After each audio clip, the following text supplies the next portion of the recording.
chapter 1. Diba? Meron po siyang salita na inuulit-ulit na pinapaalala sa atin every time na may lalangin ang Diyos. Ano po yung word na yun? It is good. Diba? So, nung panahon na naglalang ang Diyos, lahat po ay good. Lahat po ay mabuti. Pero sa atin ngayon mga kapatid, may titignan po tayo. Merong isa na kabaligtaran ng good na dumating po sa mundo. Dahil po sa kagagawan ng isang character sa Bible na tumukso doon po sa mabuti na nilalang ng Diyos na ito akong tao. Diba? So, noong una, sabi nga natin mga kapatid, lahat ay mabuti. So, kahit na mayroong punong kahoy doon sa gitna na sinasabing kapag kumain sila doon, malalaman nila ang mabuti at masama. Pero, isipin po natin, doon sa punong yun, meron na dating nakakaalam ng kabutihan. Diba? Mabuti lang ang alam ng tao noon. Pero yun nga, nung sila ay tumukso ni Satanas, ng ahas, doon na po dumating yung evil. Diba? So kung nandun na dati, evil saka lang ang na-introduce nung pinesem ni Satanas sa tao ang pagkakasala. Yun po mga kapatid. So, ang ating titignan po ngayon, sabi niya, how to one allow a moment of pleasure to destroy his or her marriage or reputation. Kaya may kahapon ata. Kahapon nung pumunta kami ng San Manuel, si kapatid na Jay, mayroon siya nabanggit sa akin, sabi niya, alam mo ba yung trending ngayon? Trending yung word niya mga kapatid. Hindi ko alam, ngayon sabi ko, mga kabit. Yun yung trending daw, mga kabit-kabit. Kasi mayroon daw siyang napanood na kabit. Tapos, nakita nung asawa yan, yung kwento ng asawang lalaki, tapos pinatay niya daw yung dalawa dahil nahuli niya daw sila. Yun daw yung trending, napakapangit naman na trending yun. Kung may trending sana, yung maganda. Eh pa yung trending na yun, ang pangit naman na gano'n kung mangyari. Pero bakit po nangyari yun? Because of a moment of pleasure na gusto maranasan ng tao yun. Diba? Masisira po yung marriage niya. At the same time, yun nga, naikalat daw yan sa social media, yung reputation niya, doon naging parumi. Diba? Ganun po yung nangyari. So, ito pong dalawang itong katanungan ang sasagutin po natin sa pag-aaral po natin ngayon. Sabi niya, what causes one to mortgage his life to pay the high price of sin? May maaari ba tayong ipalit doon sa mga ginagawa natin para lamang hindi natin matanggap yung kaparusahan ng ating mga kasalanan? Meron ba tayong pwede ipalit mga kapatid? Tingnan po natin mamaya kung meron nga. Pangalawa, what causes one to turn his back on God, his family, or his brethren? Yun nga po, una sa tanong sa una. Ano ba yung maaaring yung magbibigay ng kadalilanan kung bakit tayo tatalikod sa Diyos? Dahil yung pinatawag na stick po ano.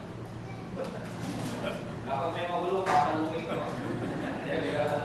So, ano ba yung sagot dito? This is the moment of pleasure na nais kong maramdaman ng tao. So, alam niyo kung mga kapatid, yung chapter na titignan po natin ngayon is Genesis chapter 3.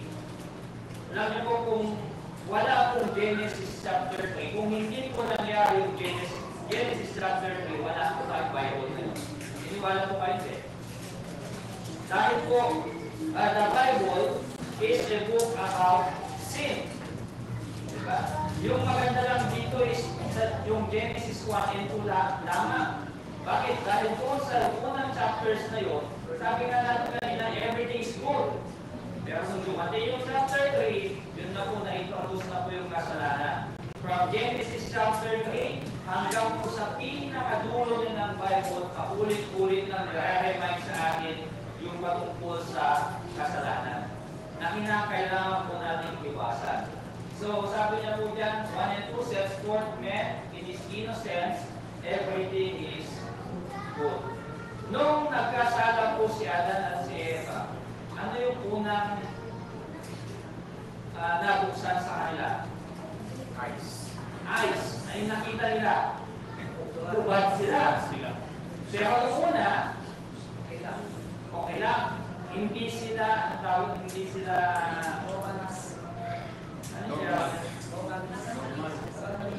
Walang mali siya noon, di ba? Walang mali siya yung kahit anong gawin nila noon. Wala na. Parang normal na. Pero nung mabuksan yung kanilang mata, nahiya na sila. Diba? Naging conscious na sila sa kanilang mga sarili. Diba? Kaya nga, sa panahon po natin ngayon, meron na tinatawag na pangit. Bakit? Dahil doon sa pangyayari yun.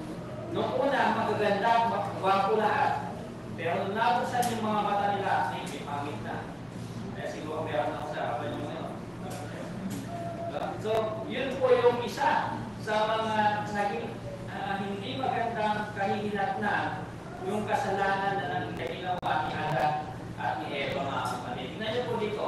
The remaining chapters depict men as a sinner and as one who is in need of grace, the salvation that can only be found in Christ. So, kaya po nasulat ang Bible, mga kapatid, upang hindi manatili yung tao sa kasalanan. Upang mabago ng tao yung kanyang destiny. Diba? Dahil, sabi nga po ng Bible, tayo lang ay nagkasala. At dahil tayo nagkasala, we are all destined to go to hell. Diba? Pero sinasabi po dyan, mga kapatid, we need the grace of God, we need the salvation of our soul, pero yun ay mahanap lang natin sa ating Panginoong Jesucristo. Diba? So, pasukin po natin yung ating pag-aaral ngayon, mga kapatid, sa Genesis chapter 8. Una, Satan attacks God's word. Sabi niya po yan, mga kapatid. Saan po natin? Sa Genesis chapter 3, sa verse 1. Sabi niya po dito, now the serpent was more crafty than any of the wild animals, as animals the Lord God had made. He said to the woman, did God really say, you must not eat from any tree in the garden? So dito po sa unang kapitulong ito, mga kapatid, ang unang versikulong ito, yan, tingnan natin, who is the serpent? Sabi niya po dyan, who is the more crafty than any of the wild animals. So siya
maliban doon sa punong kahoy na nasa gitna. Dalawa yung nasa gitna eh.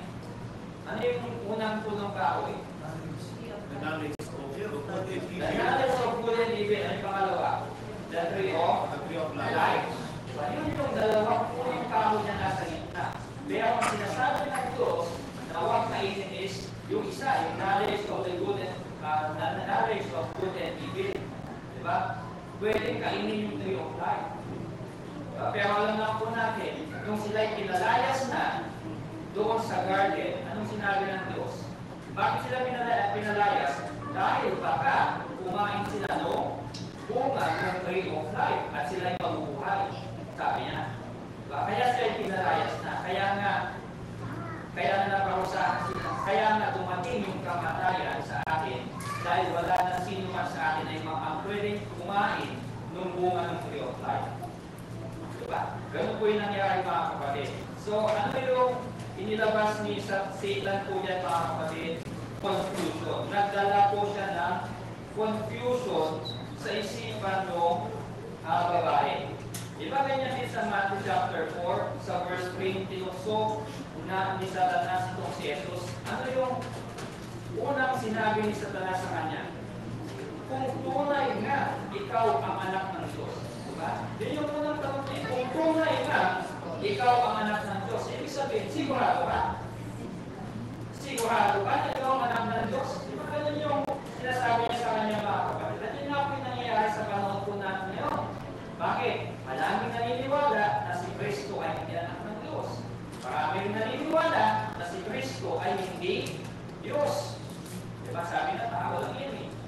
Pinanganak nga siya eh. Na yun nangyari sa kanya, namatay nga siya. May Diyos bang mamatay? Yun na, pumasok na yung confusion sa isipan ng tao. Mag-isipin naman ng mga nakakapakinig, oo nga no. Oo nga no, ganun. Ano nga magiging Diyos kung namatay siya? Diba? Pero pag babasahin natin yung Biblia, makikita natin yung mga explanation kung bakit Diyos ang ating Panginoon Yesu Cristo. So, hindi na po natin ilakoy ito. Basta hanggang doon na lamang po tayo mga kapatid. So, ano ginagawa ni Satanas dito mga kapatid? Kumbaga sa sports. Siguro yung mga hindi nanonood sa basketball sa inyo, nanonood ngayon, tayo playoff na. Hindi daw sabi ng sister. Sa sports mga kapatid, sa basketball, kapag yung team mo, siguradong merong tinatawag na plays. Ano ang tawag? Playbook. May playbook kayo. At every player, alam niya yung ilalaman ng playbook. And at the course of the game, ang mangyayari, pag-aaralan mo yung plays ng kalaban mo. At kapag nalaman mo na yung plays nila, gagawa ka ng paraan para mabubuo mo yung defense mo. Ganun yung gagawin mo. Now, si Satanas mga kapatid, madami siya plays. Malawak yung kanyang playbook. Alam niya kung paano niya depensahan yung gagawin niya tukso sa iyo. Tingnan niyo mga kapatid, yung sinabi niya kay Eva. First move pa lang niya, nakuha na niya si Eva. Paano nangyari? Paano nasabi na nakuha niya kagad? Ibinigay na ng atensyon ni Eva sa ahas eh. Imbes na yung rinig niya gano'n, lalayo na sana siya, dahil tinutokso na siya eh. Lalayo na sana siya, pero ang ginawa niya, pinakinggan niya. Diba? Tapos, in-examine pa niya yung mga sinasabi nitong si Satanas hanggang, alam na po natin nangyari, hanggang sa nalito na siya, hanggang sa ginawa na niya yung mga sinabi na ahas. So, ano nangyari? God gave the command in simple and plain terms. Ito po yung totoong utos ng Diyos. You are free to eat. Hindi niya sinabi, you shall not eat.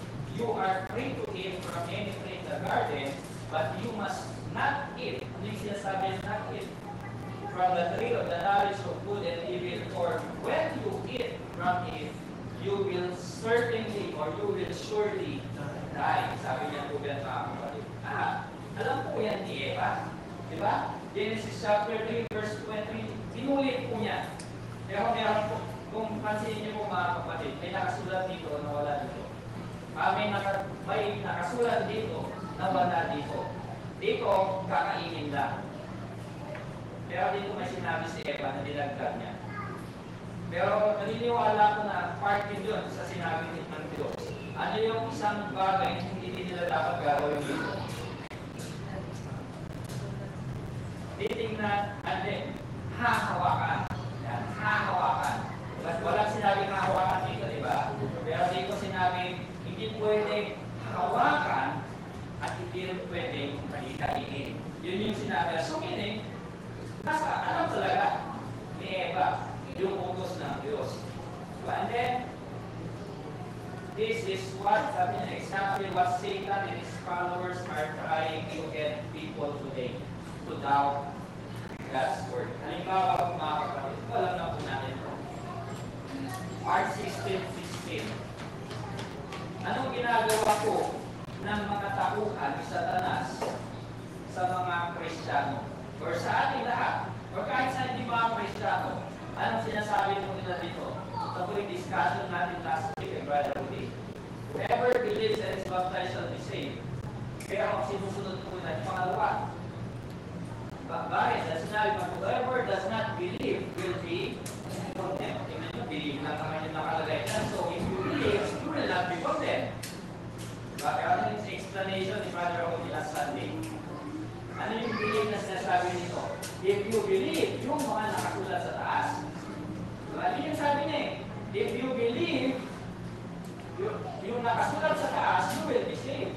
But if you will not believe, yung mga nakasulat pataas, you will be condemned. Hindi niya sinasabi na pinakailangan ng palakaya ka lang para maliligtas ka. Hindi. Ang sinasabi niya, believe dito yung mga sinabi ni Jesus doon sa una.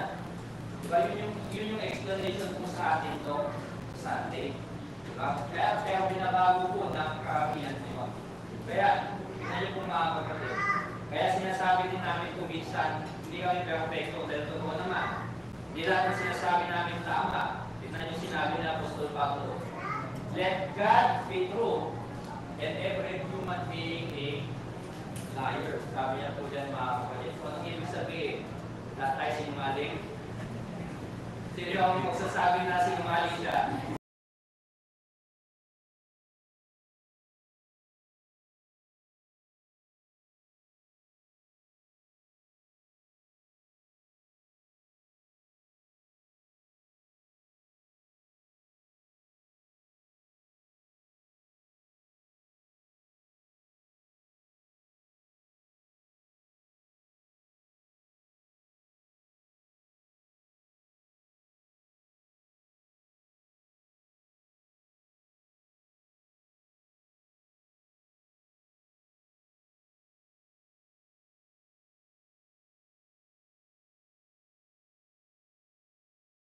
Sabi ay nanggaling kay Jesus. Still, hindi ka agad naniwala yung mga tao. Bakit? Pinagbasehan pa rin nila kung ano yung nakasulat. So still, pagbabasehan na kung ano sinasabi ng Biblia, hindi yung mga sinasabi namin dito sa harapan. And then, Satan always comes in disguise. Sabi nga po natin nung nakaraan, si Satanas ay hindi pupunta sa atin, magpapakita sa atin na may sumay ka. Hindi siya magpapakita sa atin na may buntot o may hawak na tinidor na malaki. Hindi po siya ganun magpapakita. Kung sinabi po ni Apostol Pablo, magpapakita po siya sa atin as an angel of light. Diba? Magpapakita siya na concern sa atin. Magpapakita siya sa atin na kumbaga, ibibigay niya kung ano man yung gusto natin. Diba? Ganun kabuti daw si Satanas. Pero behind, kung sa concern, na ipinapakita niya sa tao, gusto niya na makita yung tao yun para sa rebellion na ginagawa niya sa Diyos. So, ano nangyari? Eve felt no harm. Yun nga sabi natin because he disguises as an angel of light. Kung baka concern siya, gusto niyang tulungan yung babae. Satan does not come with a wailing siren. He disguises his purposes. Bayan ko yung mga mababasa po natin. Next po, sa verse 1 hanggang sa verse 5, ayan na po yung pagsisinungaling na ginawa po ni Satanas. So, there's a lie na kanyang ginawa. Then, sabi po dito, the woman said to the serpent, we may eat fruit from the trees in the garden. But God did say, you must not eat fruit from the tree that is in the middle of the garden, and you must not, yan ang sinabi natin kanina, touch it, or you will die. In verse 4, you will not certainly die. Sabi ko ng serpent, sabi ko doon po sa babae. So, ang sinabi po dyan mga kapatid, sabi po ni Eva, mamamatay kami kapag kami kakain ng bunga. Kaya sinabi ko sa Satanas, isa lang yung dinagdag niya eh. You will not. Yan, you will not. Sabi niya, surely or certainly die.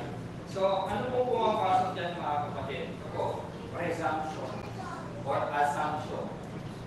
Assume lang, i-assume lang nila na hindi sila mamamatay.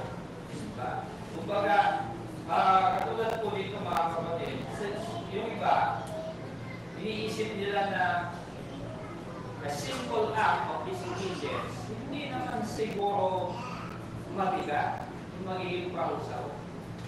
Kumbaga sa korte natin, pag nagnakaw ka, makulong ka, pero panandalian lang. Kunti lang. Diba? Pero pag pumatay ka, ang parusaw mo. Ang pamahay habang buhay. Or 30 years, 40 years, or death penalty. Parang gano'n. So, iniisip nila, pag-iip lang naman yung ginawa kong kasalanan, hindi naman siguro kamatayan. Yung magiging kapalit ng kasalanan ginawa ko, nagsinwalik lang naman ako. Revelation 21 verse 8. Diba may lying na sinabi doon? Pero ano, yung kaparusahan ng lying doon? Kamatayan. Kamatayan. Sabi ko rin doon, dagat-dagatan, apoy. So, nalimisip na, palit lang yung ginawa ko. Wala naman nakakita. Diba? Ngayon ko lang naman gagawin. Gusto ko lang na-experience.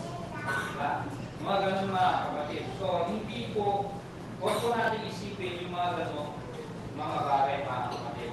And, sabi po dito, may mga tao rin na maaaring magsabi na hindi naman sabi dito, I'm not sure the Bible is really as clear about this.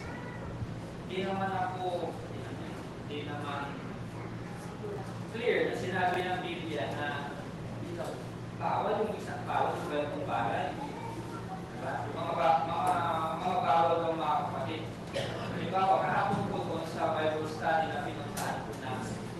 Or nung Wednesday pala, in-invite kami doon sa tahanan ng isang kapatid sa Minamba. Dahil daw, yung anak niya, nakakaramdam daw ng presence ng spirito doon sa bahay na. Kaya tinawag kami para mag-exorcist siguro. Nagano'n. Kasi ganun eh, meron daw siya nararamdaman. So, tayo, bilang alam natin yung gano'n, alam natin yung sagot ko. Ang gano'n, meron ba nagpaparamdam ng mga kaluluwa sa paligid natin? Bakit? Saan ba napupunta? Yung kaluluwa ng isang tao na namatay. So, ang tao, may body, soul, and spirit. Yung body, kapag mamatay ang tao, saan pupunta yung katawan? Mismo sa Genesis chapter 3, babalik sa alam yung espiritu. Sa verse, babalik sa Diyos. Yung kaluluwa sa Hades. Mapupunta po sa Hades. So, nasaan yung Hades ngayon? Hindi ko alam. Hindi ko alam kung nasaan. Hindi natin mahanap dito. Basta sabi ng Biblia, may Hades. At doon mapupunta yung mga kaluluwa ng mga namatay. Hindi po sa paligid po natin mga kapatid. Ganun po yung pinaniniwalaan nila. Kahapon naman, isang kapatid natin nagkwento dahil nung binata pa lang siya, sinasama daw po siya ng lola niya every November 1 na magbahay-bahay. So, doon sa kanilang pagpunta, ang dalagang nila support. Support na. Tapos iimbitahan yung lola nila na mag-pray sa mga bahay nila. Ano yung mag-pray nila? Yung kaluluwa ng pamilya nila, kapamilya nila na namatay. Bakit? Para mailipat doon sa paraiso at mailipat doon sa purgatorio at mailipat doon sa paraiso. Every year, ganyan ang ginagawa nila. Pagkatapos noon, para saan yung supot? Yung sa sharon nila, yung balon nila, yung ano yun, kakain. Diba? So kapag Hindi daw sila naghahanda ng kakanin on November 1. Bakit? Pupunta na sila sa mga bahay-bahay, may uuwi na sila ang mga kakanin. Ang gagawin lang nila ipagdasal yung mga namatay. Pero dumating yung time na nabautismuhan itong lola niya ito. Naging Kristiyano po mga kapatid. Ni-invite siya sa mga ganun mga event pa rin. Nag-lead siya ng prayer, nagpe-pray pa rin po siya. Kung dati ang pinapanalangin niya yung patay, ngayon ang inililid na niya, ang pinapanalangin na niya is yung mga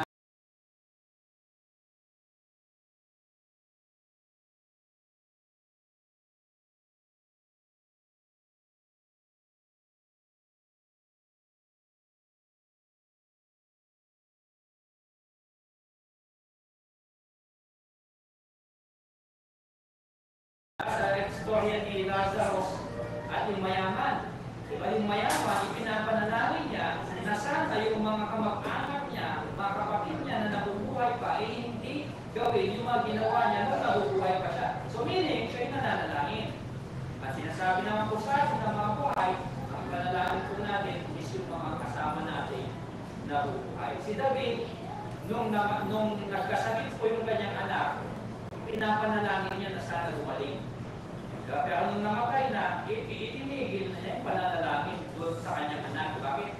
Doon sa kanyang anak, dahil wala na. At ang sabi na lamang niya, ang anak ko na hindi nababalik, pero ako ay tutungo kung saan siya pumunta.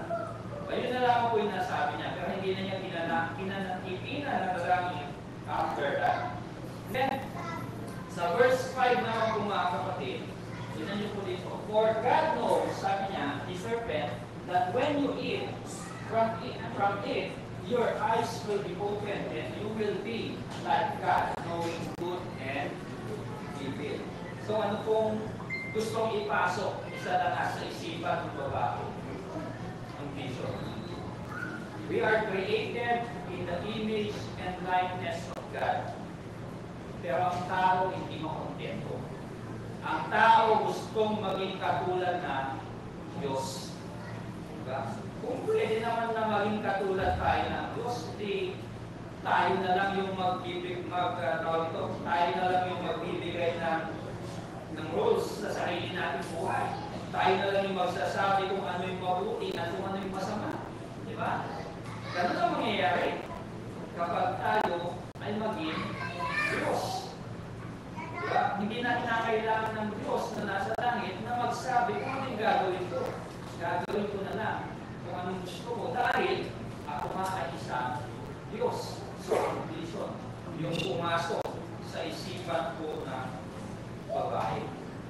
Nanaw po natin that the devil is the father of all lies.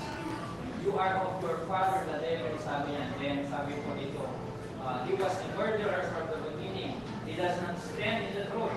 There is no truth in him. When he speaks a lie, he speaks from his own resource, for he is a liar and the father of it. So meaning, kaya yung sinasabi ni Satanas, yung serpent, na magiging katulad sila ng Diyos, hindi naman. Diba? Nung kumain sila, naging katulad sila ng Diyos, hindi. Nalaman lang nila na mayroon palang masama. Hindi sila naging katulad ng Diyos. Bakit? Dahil si Satanas, nagsabi mo, sabi niya po dyan, he is the father of all lies. Lahat kasi numalingan. Satan lied to, but even if, and she believed, Satan is still lying today. And a good great truth is believing. Kaya naman yung totoong nangyayari kayo mga kapatid. Yung isang buwang na po sa Mindanao ninyo. Mindanao, di ba natin si Kiko Lloyd? Gaano marami yung naniniwala sa kanya? Libo-libo. Libo-libong tao yung naniniwala sa kanya. Pero ano yung sinasabi na? Lies. Dahil hindi siya yung Son of God. There is only one Son of God, which is Jesus Christ.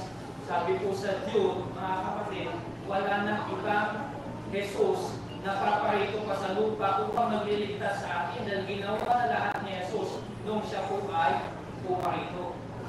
Diba?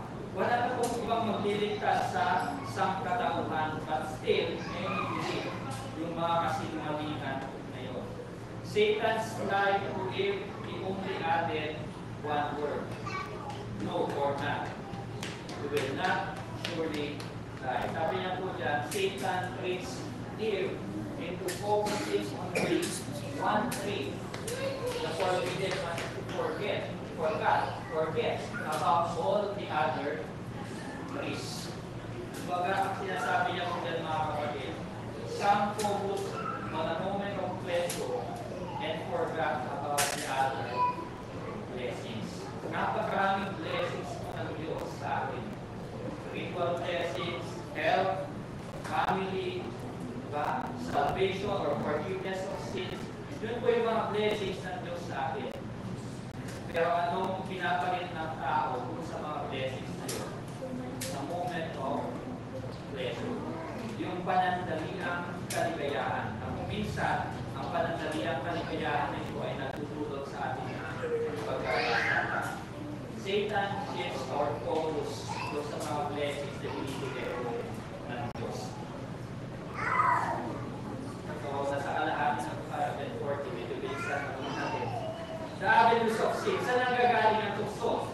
Verse 6. So when the woman saw that the tree was good for food, that it was pleasant to the eyes, and that the tree desirable to make one wise, she took of its fruit and ate. She also gave to her husband with her, and he ate. So bago po natin tingnan niya, sabi po niya po sa Juan, saan ba nanggagaling ang kasalanan? Una, sabi niya, do not love the word. May adjective po tayo sa English. Adjective is, meron yung tinatawag na comparison. Pino-compare natin yung mga bagay-bagay. So, halimbawa, ikaw ay magaling magluto. Sasabihin mo, you're a good cook. Pero you are not comparing yourself sa iba.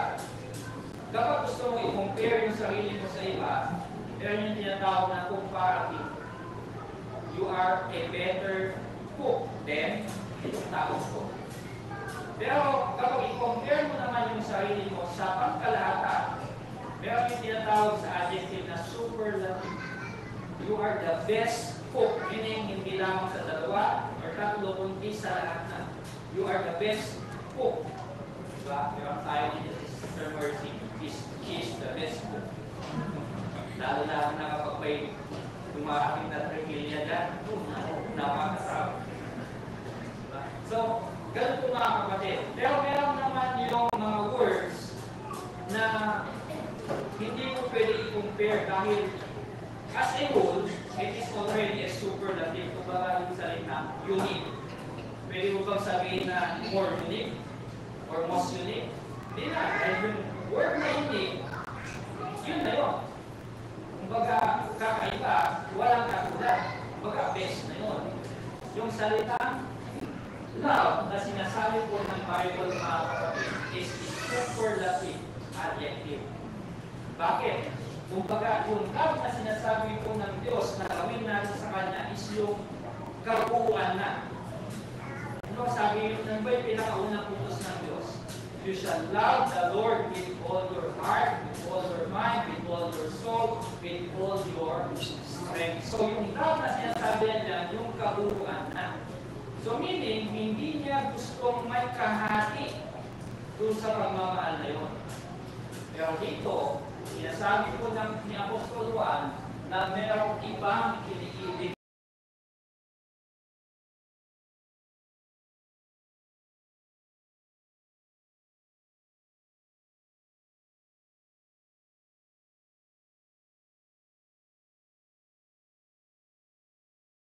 ng Diyos, which is tinatawag natin sin. Sa Galatians chapter 9, Galatians chapter 5, verse 19 to 21, the works of the flesh. Yun po yung word na tinutukoy niya po dito. At kung yun ang ating iibigin, sabi niya po yan mga kapatid, the love of the Father is not in Him. For all that is in the Word, ito na po, the last, is not of the Father, but is of the Word. And the Word is passing away. Yung first na word doon, sinutukoy po niya yung mga gawa ng laman. Ano yung passing away naman po dito mga kapatid? Ano yung word na passing away? Ng mga bagay-bagay na meron po tayo. Diba? They are all passing away. And the last, okay, but he who does the will of God abides forever. Meron lamang po isang tao na nakagawa ng lahat ng kagustuhan ng Diyos. Sino po yun? Jesus. So it's only Jesus. Pero sabi po sa Bible, hangat po sana natin ang maging katulad ni Jesus. Na gustuhin natin gawin ang lahat po ng kagustuhan ng Diyos. So yan po yung tatlo natin po nakita. Tungkol sa istorya sa Genesis chapter 3, nangyari po yung tatlong yan. Una, nung nakita ni Eva na yung pagkain yun is good for food, lust of goodness. Diba? Naging kagustuhan ng kanyang laman. And then, Eve noticed that it was pleasant to the eyes. Alam niyo po mga kapatid, yung eyes, katulad ng stomach natin. Gutom yan, lagi. So yung mata natin, gutom lagi. Ang ibig ko kong sabihin gutom. Ano yung makita, gusto magkaulit. Diba? Gusto mabusog yung mga mata po natin. And then, the pride of life. Eve concluded it would make one wise. It would make one wise. That is the pride of life. Pero, anong sabi po ni Santiago tungkol po dyan? Hindi po ang Diyos ang nag-focus sa atin upang tayo po'y magkasala. Ano pong nangyari yan? Tayo lamang po'y ang tukso, dumarating po sa atin lahat. Pero hindi ibig sabihin na dahil natutukso tayo nagkakasala na tayo. Hindi. Saka naman po tayo nagkakasala kapag ito ang nangyari. He is thrown away by his own desires and enticed. Then when desire has conceived, it gives birth to sin. And sin, when it is full grown, brings forth death. At kung wala po tayo natulukso, pero tayo na po magkakasala pag mag-give in tayo doon sa tukso. God does not cause us to sin. We sin when we give in to one of the avenues of sin. Tatlo po na nabanggit po namin kanina. So, and then Adam was with Eve and didn't try to stop her. Sa Genesis chapter 3 verse 6, sa dulo niya. She also gave her husband with her. And it ate. Yeah. It ate. Wala ka nang ginawa na kahit ano si Adan? Wala. Hindi mo lang niya sinabihan? Basta nung binigyan na niya, kainin mo din. Ano niya, hinayag ka agad. Ano tayo mabasa? May nagbabasa po ako mga kin. Kapag ang lalaki daw nagkamali at hindi tinatanggap, tawag daw sa kanyang fool. Kapag ang lalaki alam niyang tama siya, pero sinasabing mali daw sa kapag ang tao, mali ko lang. Kapag ang lalaki nagsusuri dahil mali, kapag ang lalaki nagsusuri dahil mali siya, wise daw. Wise. Kapag doon na tayo sa pangatlo na kayo kamay mo na. Kapag ang lalaki daw humihingi ng sorry kahit tama siya, anong tawag sa kanya? Husband. Husband daw kumawag. Yan, kapag ang lalaki daw nagsisorry kahit tama siya, husband daw kumawag. Ito, wala, ang ginawa po niya mga kapatid, wala na, hindi niya pinagalitan, pinagsabihan, ano man yung kanyang asawa, basta kinuha na niya, pinatang ang kanya, kinain. Pati ba si Adan sa kanyang ginawa? Paling-paling. Diba? Ang sabi po ng Bible, we need to look out for one another na wala natin mind. We need to look out for one another. Si Ezekiel po mga kapatid, inutusan ng Diyos na maging watchman ng Israel. Na ang sabi po sa kanya ay itong tatlong bagay. Una, share the Lord's word. Ang sabi po sa kanya, ano man ang marinig mo sa akin, sabihin mo sa lahat ng mga tao. Pangalawa, share with the wicked. Sabihan mo yung mga makasalanan sa maling mga ginagawa nila. And share with the righteous. Sabihan mo yung mga matuwid sa kanilang mga pagkakamali na talikuran nila.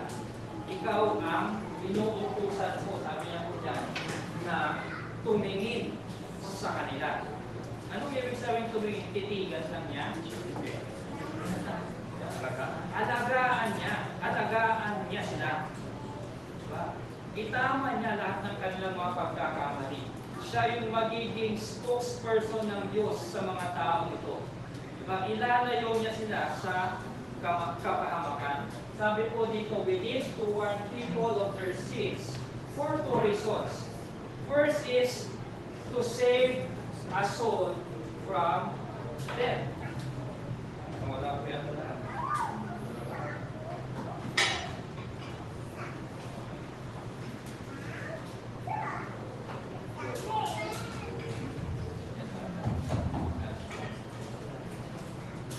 So, yung una po mga kapatid, ang sabi po dyan, to save a soul from death and to save our soul from death.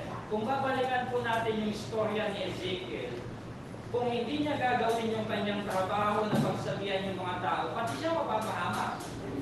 Ganon din po sa atin mga kapatid, sa yung mga verses, yan po. Na tayo ang mag-warn sa mga tao sa kanilang mga mali upang mailigtas natin sila sa sarili at upang iligtas natin mismo ang ating mga sarili sa kasalanan. Next na po. No one can hide from God. Ang nangyari, Adam and his wife hid themselves from the presence of the Lord among the beasts. May napansin po ako dito sa mga verses na to. Kasi nung nagkasala si Adam at si Eva, sabi po doon, naglakad ang Diyos doon sa garden. Napapaisip ako, kung naglakad ang Diyos doon sa garden, then may physical presence siya doon sa mga tao. May physical presence. Diba? Oo, kasi naglalakad siya eh. Hinahanap niya sila. So, nandun ang Diyos. Pero, nung pinalayas na sila, yun na. Wala nang sino mang tao ang nakakita sa Diyos, sa presensya ng Diyos. Kaya nagtago sila mga kapatid. Many today are trying to hide from God. Many in the day of judgment will try for the mountains to fall on them, to hid them from the wrath of God. Tanong, meron ba makakapagtago?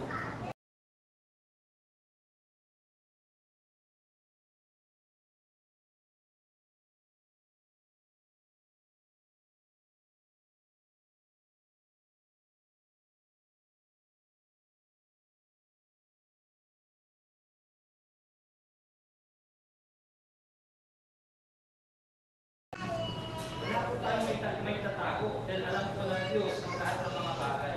Kalimutan ko lang yung verse, pero sabi niya kahit yung bilang ng strong ng buhok natin, alam ko ng Diyos. There is an all-seeing eye watching us. Yung mga anak po natin mga kapatid, kapag kasama po natin sila, natatakot silang gumawa ng kalokohan. Then binabantayan natin sila eh. Diba? Dahil kapag makita natin na mali sila, ay nagkamali sila, o may ginawa silang naging pasaway sila, papagalitan natin, papaluin natin. Diba? Kung minsan, kahit hindi sila nagsimula ng away, pero nag-react sila pa rin papagalitan natin. Ganun po ang Diyos. Ang Diyos, sabi ko ng Bible, He is always nandito. Kasama, nakikita po niya tayo palagi. So matakot sana tayo gumawa ng mali. Bakit? Papaluin niya tayo. Hahampasin niya tayo. Paparusahan po niya tayo. Diba? Yung sabi ko kanina, kahit yung iba yung nagsimula ng gulo, tapos nag-react ka lang, still, papagalitan tayo ng Diyos. Dahil ang sabi niya, kung mga kapatid, huwag tayo, Ilocano na saan tayo nga, umalbales. Diba? Kayaan natin sila na gawin nila yung mga ginagawa ko nila. Next na po, tapos na. Passing the buck. Ano ibig sabihin po niyan? Terminology na sinasabi na ayaw mong tanggapin yung sarili mong pagkakamali. Ituturo mo yung iba na sila yung dahilan. Adam blamed Eve. Eve blamed the serpent. Diba? Yan na, nagtuturoan na po sila mga kapatid. Diba? Anong sabi ni Adan?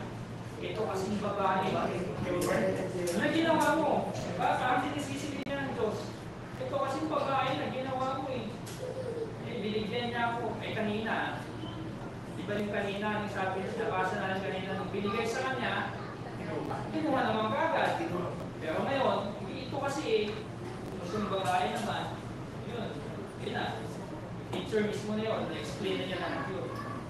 Until we realize that we are to blame for our sins, we will never do anything. Romans 14:12 sabi niya, so then each of us shall give account of himself to God. The day of judgment, kanya po yung gagawin sa atin yan. But I say to you that for every idle word and mistake, so kanina, yung mga ginagawa, ito naman, yung mga walang kabuluhang mga salita na sinasabi natin. Verse 37, for by your words you will be justified, and by your words you will be condemned. And Matthew 16, for the Son of Man will come in the glory of his Father with his angels, and then he will reward each according to his works.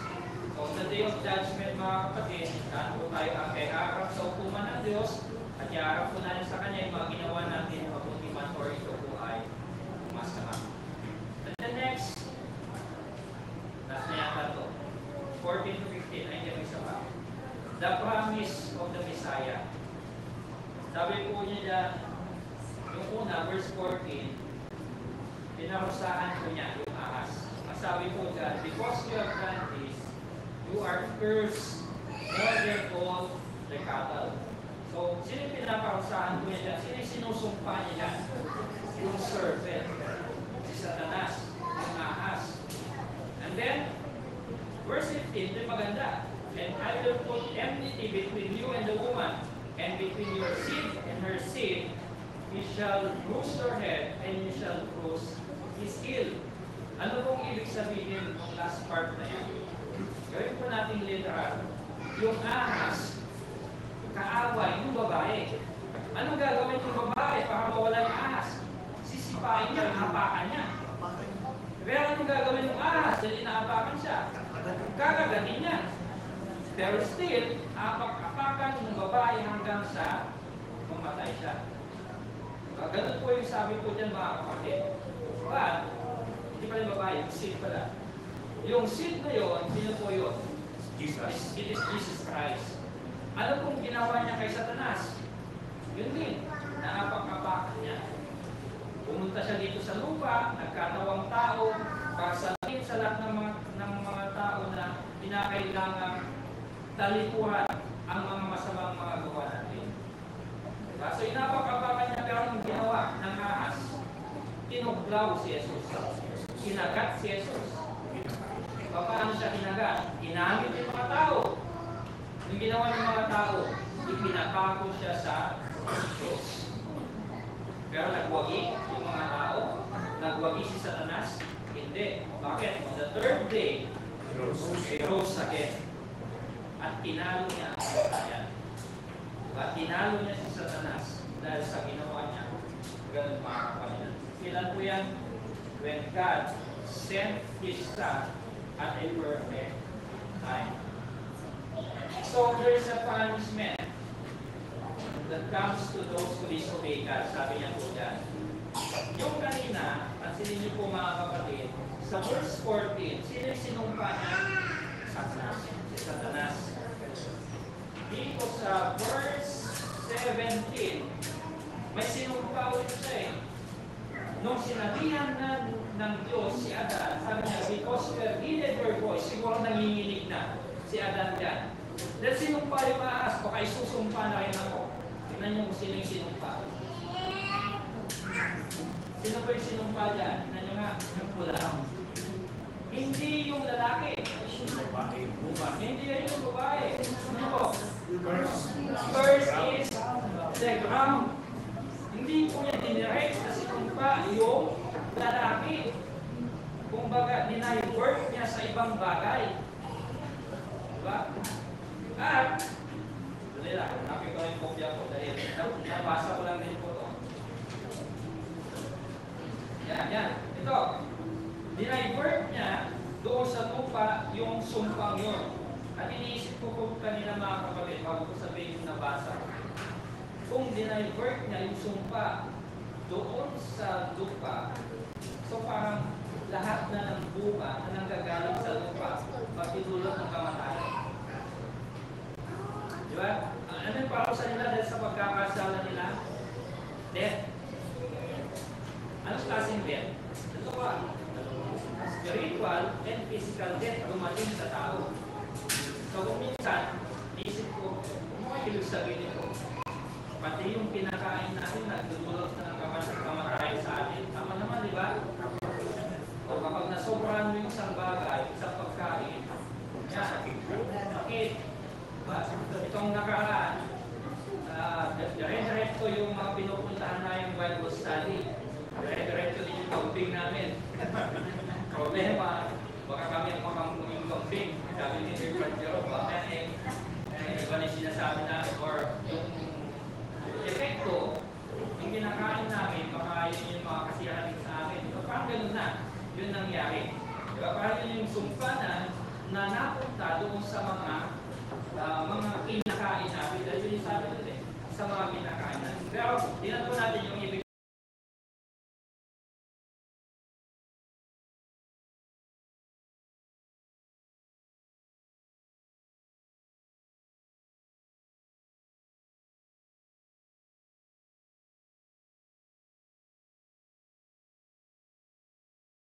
Sa Galatians chapter 3, verse 13, he bore the curse. Anong curse sa Tagalog? Inako niya yung sumpa. Saan? Doon po sa krus.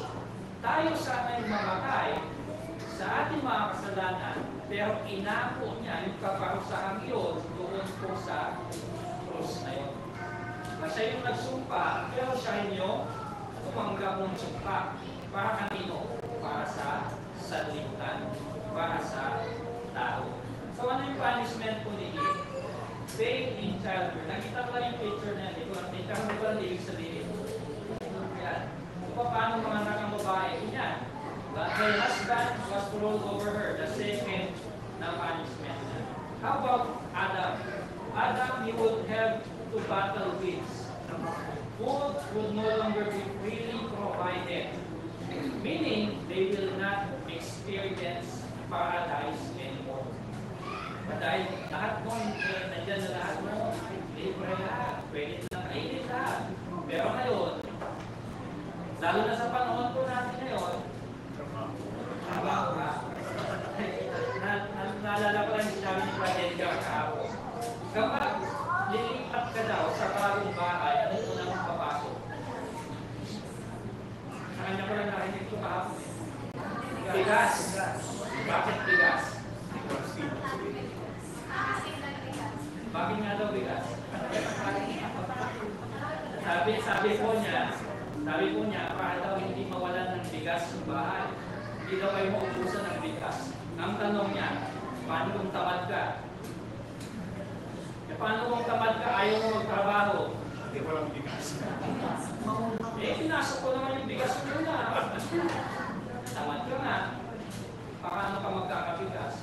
Dahil ito po mga kapatid, yan. May verse po ako dyan. If you diligently obey the voice of the Lord your God, to observe carefully all His commandments, which I command you today, sabi niya, ito po ang mangyayari. Blessed shall you be in the city, and blessed shall you be in the country. Blessed shall be the fruit of your body, the produce of your ground, and the increase of your herds, the increase of your cattle, offering of that. Blessed shall be your basket and your kneading bowl. Blessed shall you be when you come in, and blessed shall you be when you go out. Kailan ka mag-bless? Ayon po sa verse na yan. If you diligently obey the voice of God. Ano po yung isang utos para mag-bless po tayong lahat dyan? Nakalimutan ko sila sa amin. Pablo ba yun? Kung hindi ka magtatrabaho, hindi ka kakain. Si Pablo nagsabi nun, di ba? Si Paul. So meaning, work is a command of God. Diba? Dahil yun yung sinabi kay Adan. Diba sabi niya, Adan, magtrabaho ka. So meaning, ang pagtatrabaho ay utos din ng Diyos. At kapag ikaw ay nagtrabaho yan, darating yung mga blessings na ito. Pero kapag ikaw ay naman, sabi ko kung kanina, kahit ano pang pamahiin yung gawin natin sa bahay natin, kahit ano bang ilagay natin na anting-anting sa bahay natin, para hindi tayo mawala, kung tamad naman tayo, hindi papasok yung blessing sa tahanan po natin. And then, another one, punishment awaits you if there is no God. So the day of judgment, mga kapatid, ito po yung mangyayari. Sabi niya, second to the last quote, and to give you who are troubled rest with us when the Lord Jesus is revealed from heaven with His mighty angels in flaming fire, taking vengeance on those who do not know God and on those who do not obey the gospel of our Lord Jesus Christ. They shall be punished with everlasting destruction from the presence of the Lord and the glory of His power. So, naibigay na po yung punishment sa sangkatauhan, panahon nila Adan at Eva. But, maaari pong matanggal, mawala yung kaparusahan na yun sa atin. If, sabi niya po kanina, we diligently obey the voice of God. Conclusion po natin, isa lamang, Hebrews chapter 2, verse 1 to 3. Therefore, as a conclusion, we must give the most earnest gift. Ibig niya pong sabihin, give the more earnest gift. Pay attention, patience. Pay attention. Isipin niyo mabuti, alalahanin niyo yung mga bagay na inyong napakinggan. Lest, sabi niya, you drift away. Baka ito ay tatalikod. For the words spoken through angels prove steadfast in every transgression and disobedience, receive a just reward. Ito na pag-aaralan natin kay kapatid na Rodel noon. How shall we escape if we neglect so great salvation, which at first began to be spoken by the Lord and was conferred to us by those who heard Him? Maaari po ba natin takasan ang kaparusahan ng ating mga kasalanan kung pabayaan natin kung ating kaligtasan? Diba ang sabi niya po sa atin noon, natanggap na natin ang kaligtasan iyan nung tayo po ay nabautisman. We received the gift of the Holy Spirit. Acts chapter 2, verse 38. What is the gift of the Holy Spirit? The great salvation of our souls. But, if we neglect, sabi niya po yan mga kapatid, maaari pa rin mawala yung kaligtasan yan. Kaya sinabi niya po sa atin noon, ingatan po natin ang kaligtasan na natanggap natin sa ating Panginoon Hesus Kristo. Dahil wala na po tayong maaari pang ipalit. Wala na hindi natin kaya escape, takasan yung kaparusahan ng Diyos kapag mawala yung kaligtasan niya. So, Ganun lang po mga kapatid. Pasensya na.